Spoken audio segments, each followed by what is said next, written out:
O suposto depoimento que foi dado por Adélio Bispo, autor da facada contra Bolsonaro, que acusa um partido político como mandante do atentado contra o então candidato à presidência da República, Jair Bolsonaro, o atual presidente, é uma fake news. Foi o que apurou o jornalista Rubens Valente do portal UOL. O jornalista teria consultado ao menos 3 fontes que têm conhecimento criminal do caso e que desmentiram o boato. A Polícia Federal confirmou que o depoimento divulgado não procede. A notícia falsa foi divulgada por um perfil anônimo no Twitter. Emerson Celestino.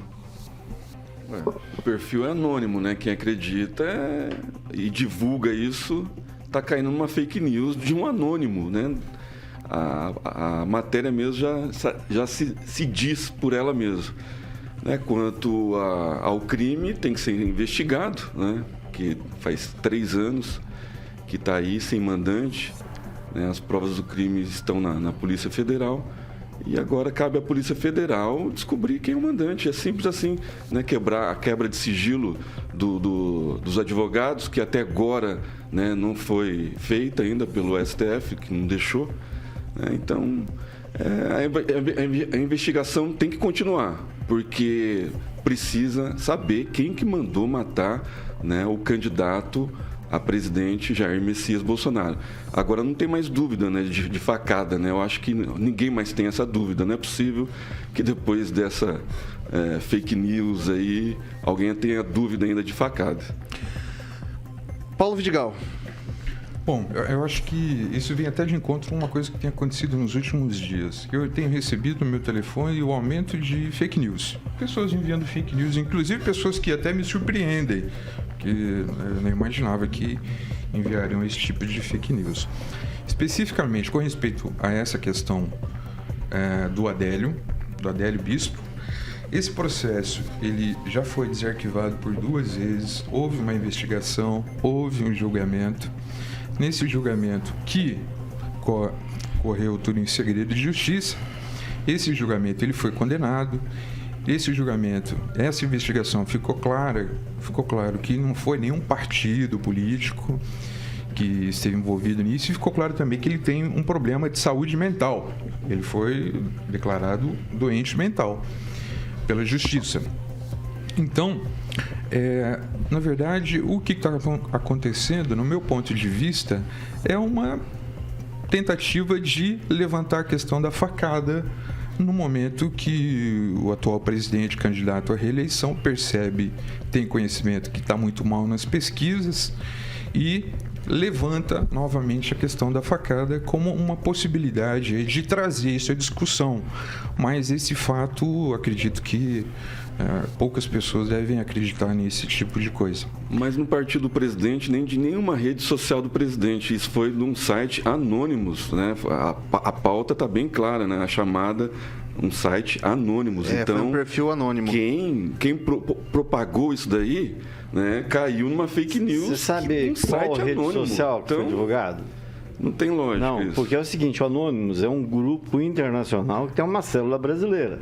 Que em 2020, quem puxar pela memória vai capaz de lembrar, divulgaram dados da família Bolsonaro, CPF, telefone, e-mail e de ministros, né? Então, há uma diferença de anônimo ou anônimos com o grupo. Com Y, que é um grupo especializado em hackear. Exatamente. Vingança, né? e tal. Então tem que ver quem que fez isso. Na verdade não é um perfil anônimo e não dos anônimos, tá? Exato, pior ainda. É um perfil anônimo, tá? Está em perfil anônimo. Ok, essa daí entrou nos Trend Topics do Twitter, um depoimento, enfim, já foi vastamente desmentido por aí. Antes de passar para o professor Itamar, a gente está com uma enquete e eu gostaria muito da sua participação. A facada contra Bolsonaro teve envolvimento político, ponto de interrogação, ou seja, envolvimento de outros partidos, enfim, ou foi só um lapso de loucura da pessoa que fez essa facada? Então, fica aí a pergunta para você. A facada contra Bolsonaro teve envolvimento político, sim ou não? Participa com a gente e se quiser colocar ali no comentário também, fique absolutamente à vontade para falar o porquê que você votou sim ou não. Vai lá, professor Itamar. Bem, Vitor, o caso Adélio, né? Eu começaria dizendo assim: por que alguém mandaria matar um candidato presidente, um político, né? No meio de uma multidão, numa situação complicada, não deve ter sido por causa de algum amante, né? Ou seja, não é isso, não é um crime passional do ponto de vista amoroso, né? Passional do ponto de vista político, obviamente, né? E aí eu fico assim, por que tanto a preocupação em esconder todo o envolto ali no assassinato, na tentativa de assassinato do presidente Bolsonaro, né? Até porque, digamos assim, sem dizer nome, sem dizer nada, salta aos olhos as evidências de quem teria, de fato, interesses, né? Aí, quando você pega o histórico desse cidadão, ele era, inclusive, ex-filiado do PSOL, né? Tem fotografia do ladinho do Lula, e ninguém chegava até o Lula para fazer uma fotografia que não fosse alguém, digamos assim, de uma certa patente dentro dos militantes ou dentre a militância, né? Então, agora quando sai essa matéria aí, que está aparecendo sim como dos anônimos, né? Não é simplesmente uma postagem anônima dos anônimos, então é uma questão de aguardar uns dias que o tempo vai revelar o que tem de mais profundo nisso, ou de verdade, ou de mentira. Agora, só gostaria de chamar a atenção para encerrar que o José Dirceu, o ministro da Casa Civil, o grande pensador do PT, ele disse: o nosso erro a respeito da facada do Adélio. Ele diz: facada do Adélio foi um erro nosso. Nosso de quem? Por que ele diz isso? Fica a pergunta no ar. Ok, vou passar para o francês agora. As teorias e as conspirações contra presidentes, e no caso do Brasil, do candidato a presidente, elas remontam há muito tempo e são um negócio tão complicado que você nunca consegue chegar no autor verdadeiro. No caso do JFK, o John Kennedy, diziam que o atirador sozinho não poderia dar tantos tiros quanto ele deu e acertar num alvo em movimento com ângulo só vertical praticamente. E depois ele acabou sendo morto por um dono de cassino, antes que ele falasse qualquer coisa, que também sumiu.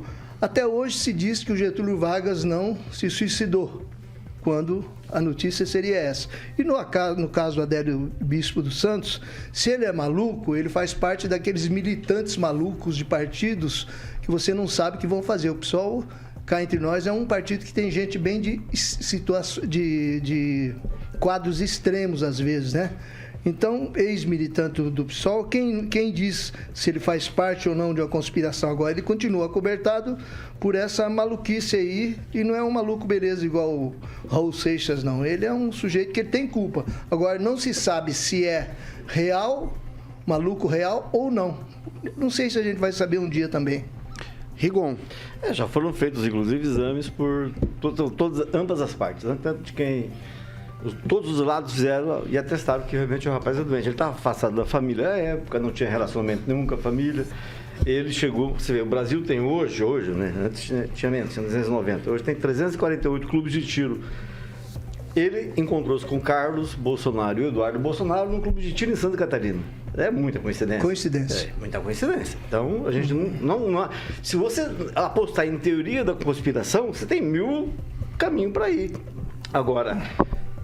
o que me preocupa é a gente levar isso a sério. Daqui a pouco, tudo bem, tem gente que vai se decepcionar, mas Saci Pererê, Papai Noel, Curupira, essas coisas não existem, fazem parte da cultura. Vamos criar um sujeito que, por alguma razão... o que mais tem nesse Brasil, e principalmente lá para cima, é doido. É gente disposta a tudo. Né? E nesse caso, se o sujeito fosse normal, não faria isso, porque deu justamente o efeito contrário do que ele queria. Né? Isso ajudou a eleger. Tanto que ele nunca mais foi a debate, ficou lá trancado no hospital. Agora, 4 anos depois, coincidentemente, volta a ser falado disso. Então tá claro que tem realmente...